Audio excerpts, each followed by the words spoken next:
नमस्कार, बहुत बहुत स्वागत है आप सभी का बुलेटिन में। मैं हूं आपके साथ अस्मिता। बुलेटिन की शुरुआत करेंगे इस वक्त की खबरों के साथ। देहरादून में आज बीजेपी कार्य समिति की महत्वपूर्ण बैठक हुई। इस बैठक में मुख्यमंत्री पुष्कर सिंह धामी, बीजेपी के केंद्रीय नेता और प्रदेश के कई वरिष्ठ नेता शामिल हुए।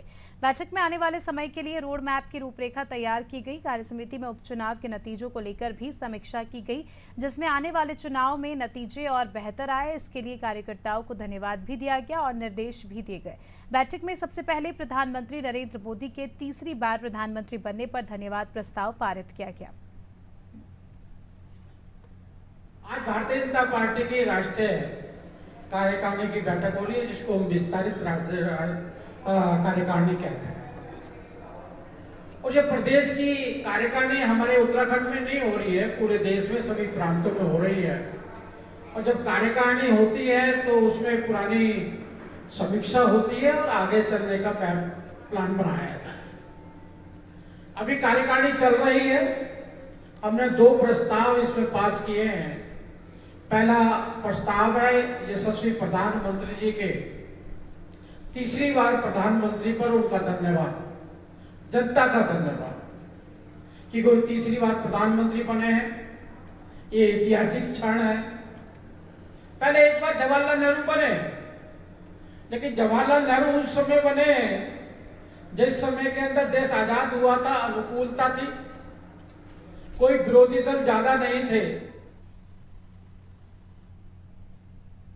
चलिए, हमारे सहयोगी सोनू इस खबर पर जुड़ चुके हैं।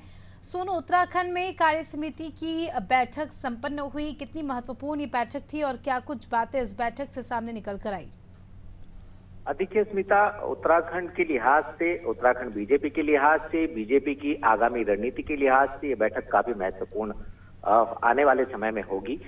चूंकि लगातार बीजेपी जिस तरह से अपनी चुनावी रणनीति के तहत चुनावी प्रबंधन करती है और जिस तरह से संगठन एकजुटता के साथ आगे बढ़ता है, जिस तरह से राज्य की धामी सरकार और बीजेपी का आपसी बेहतर तालमेल से जन कल्याणकारी योजनाओं को जन जन तक पहुंचाया जा रहा है। आज की जो बीजेपी की विस्तारित प्रदेश कार्य समिति की जो बैठक हुई है, इस बैठक में कई प्रस्ताव पारित किए गए हैं जो संगठनात्मक लिहाज से बहुत महत्वपूर्ण है। कई संकल्प पार्टी के कार्यकर्ताओं ने, पार्टी के पदाधिकारियों ने लिए हैं।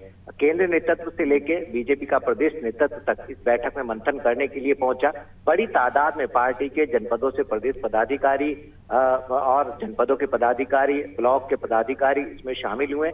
सभी ने कई संकल्प लिए हैं, कई प्रस्ताव पारित किए हैं और जो प्रदेश के प्रभारी बीजेपी के दुष्यंत कुमार गौतम है, उन्होंने साफ तौर पर कहा है कि एक तो प्रधानमंत्री के तीसरी बार नरेंद्र मोदी के प्रधानमंत्री बनने पर उनको धन्यवाद प्रस्ताव पार्टी के स्तर पर पारित किया गया है।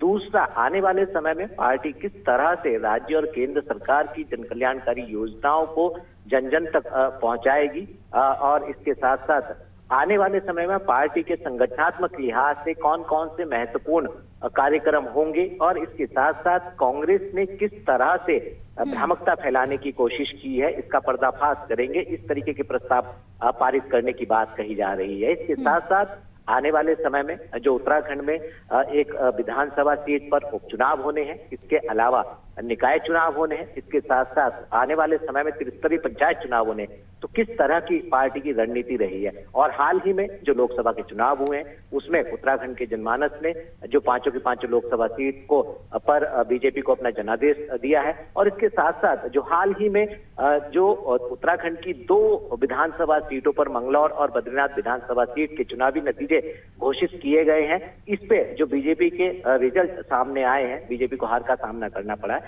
इसकी भी समीक्षा की गई है। तो कहीं ना कहीं आने वाले समय में पार्टी की रणनीति किस तरह की होगी, किस तरह से पार्टी प्रत्याशियों का चयन करेगी, किस तरह से पार्टी के आने वाले समय में कार्यक्रम होंगे, पार्टी सरकार के साथ समन्वय बैठाकर किस तरह से एकता का संदेश देते हुए जन कल्याणकारी योजनाओं को जन जन तक पहुंचाने में अपना किरदार निभाएगी, ये तमाम ऐसे पहलू थे जिन पर आज मंथन किया गया। बिल्कुल, बहुत बहुत शुक्रिया आपका सोनू, जुड़ने के लिए और जानकारी के लिए। तो दर्शकों को बता दें कि खबर उत्तराखंड से आपको बताई।